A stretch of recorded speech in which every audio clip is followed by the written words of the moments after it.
Muita gente fazendo o que pode para amenizar os efeitos do clima. Coloca água no quarto, mas tá difícil. O nariz tá ressecado mesmo. Beber bastante líquido, põe uma bacia d'água no quarto, essas coisas. À noite a gente coloca aqueles baldezinhos, né, que é a famosa receita. O mês de agosto está acabando e ainda não teve uma quantidade de chuva considerável para melhorar o clima. Aqui em Lavras, o nível de umidade do ar chegou a 15%, bem abaixo do aceitável pela Organização Mundial da Saúde, que é acima de 30%. De acordo com esta médica, a velha receita da vovó de colocar toalhas molhadas e bacias de água no quarto e uma boa hidratação são ações importantes que evitam doenças. O importante é manter o ambiente úmido, desde processos simples até processos mais importantes.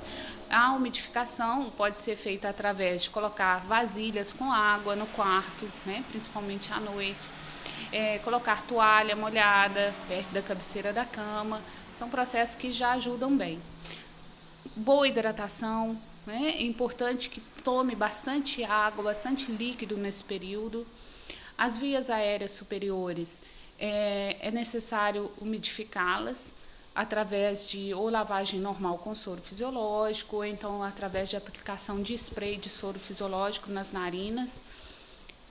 Os vaporizadores, né, quem tem possibilidade de adquirir ou um vaporizador ou um umidificador de ambiente, evitar um pouco os processos de ar-condicionado, que eles ressecam um pouco o ambiente, se não tiver uma umidificação, além de acentuar a eliminação de germes. Os cuidados com crianças e idosos devem ser redobrados. Nossas faixas etárias extremas são mais susceptíveis. Então, as crianças desde recém-nascidos, é importante umidificar as vias aéreas, né? Porque às vezes a criança não toma água, aleitamento materno, o leite materno já contém a quantidade de água necessária, um bom aleitamento materno, umidificação das narinas com soro fisiológico, como eu falei, e os idosos também tomar bastante líquido. Na UFLA, há uma estação climatológica. O professor Pedro explica como é medido o nível de umidade do ar. Essa umidade é medida numa estação climatológica principal, que é esse local em que nós nos encontramos. Isso é um convênio com o Instituto Nacional de Meteorologia. Isso segue normas internacionais de um escritório da Organização das Nações Unidas.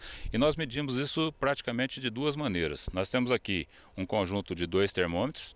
Um termômetro mede a temperatura do ar, o outro tem ali um cadarço e ele é ligado a uma canequinha com água, onde esse pavio ele vai promover uma evaporação no bulbo do termômetro. Quanto mais seco tiver o ar, maior a evaporação. A evaporação consome energia. Então, quanto mais seco tiver o ar, maior a evaporação, maior a diferença de leitura dos dois termômetros. Com isso, a gente consegue calcular todos os parâmetros de umidade do ar. A outra forma que nós temos de medir é em um aparelho registrador. E nesse aparelho registrador nós temos como sensor um feixe de fios de cabelo, pode ser cabelo humano. E o cabelo ele tem a característica de relaxar quando ele está úmido e se contrair quando ele está seco.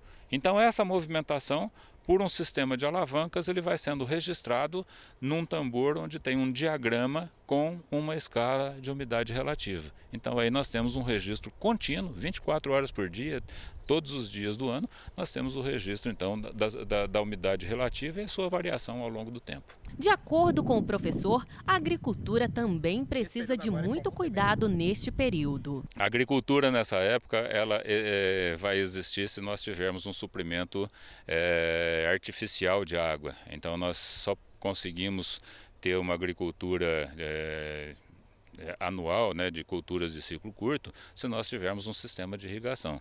As culturas perenes, como o café, como fruteiras, elas normalmente têm um sistema radicular mais profundo e elas não consomem muita água nesse período, ou seja, elas entram num período de menor atividade fisiológica, então elas conseguem suportar passar esse período mais seco. Elas vão recomeçar então o seu crescimento vegetativo mais intenso quando começar a ter novas chuvas e a temperatura voltar a ser elevada.